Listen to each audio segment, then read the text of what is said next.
So today I'll be going over the molecular biology of the gene, as it is considered one of the most fundamental topics in biology as well, as it's kind of like how genetic information is stored, copied, read, and ultimately used as well to make proteins. As to understand the system itself, we'll start with DNA, as here's a little picture before we get started of the textbook. It is a genetic blueprint of life. It is composed of repeating subunits called nucleotides as well.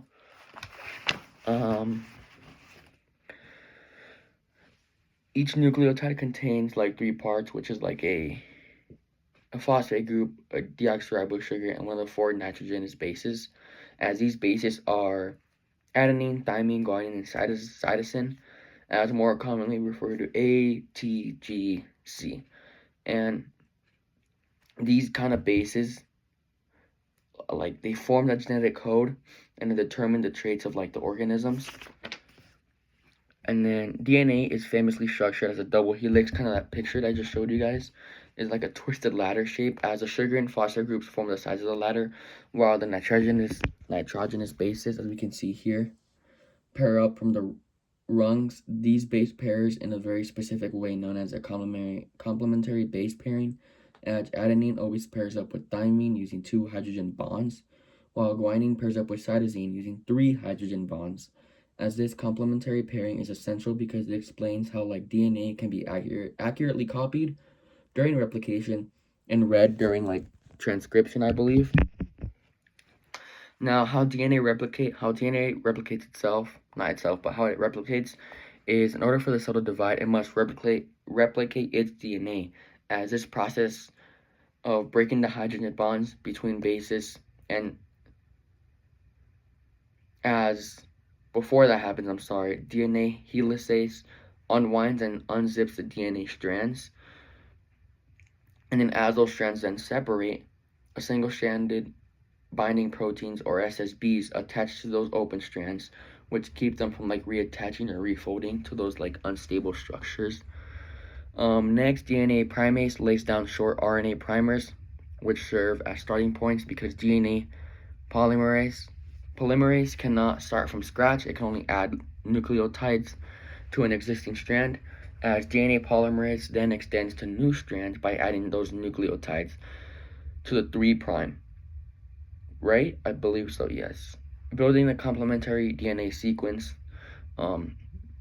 It also proofreads it to correct mistakes, which helps maintain genetic accuracy on the lagging strand, where DNA is synthesized in fragments.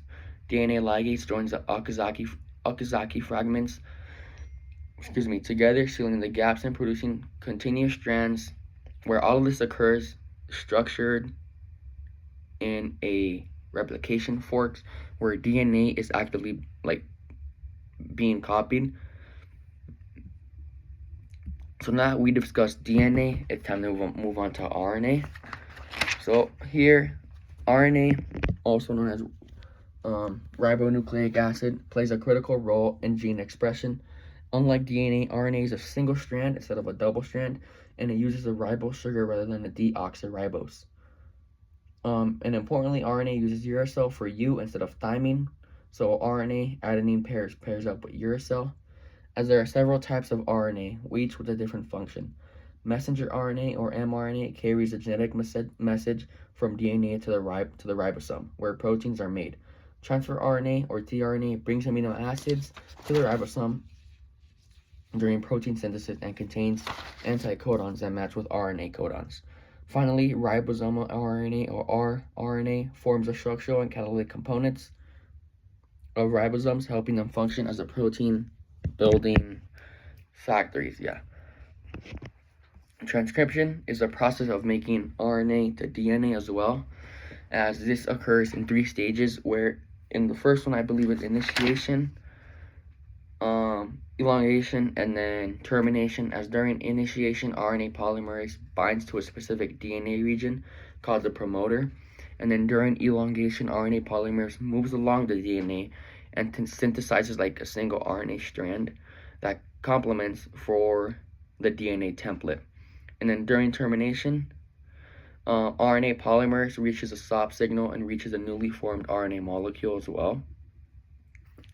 As in eukaryotic cells, RNA undergoes additional progressing before it can be translated, as this includes the removal of introns, which are non-coding regions, while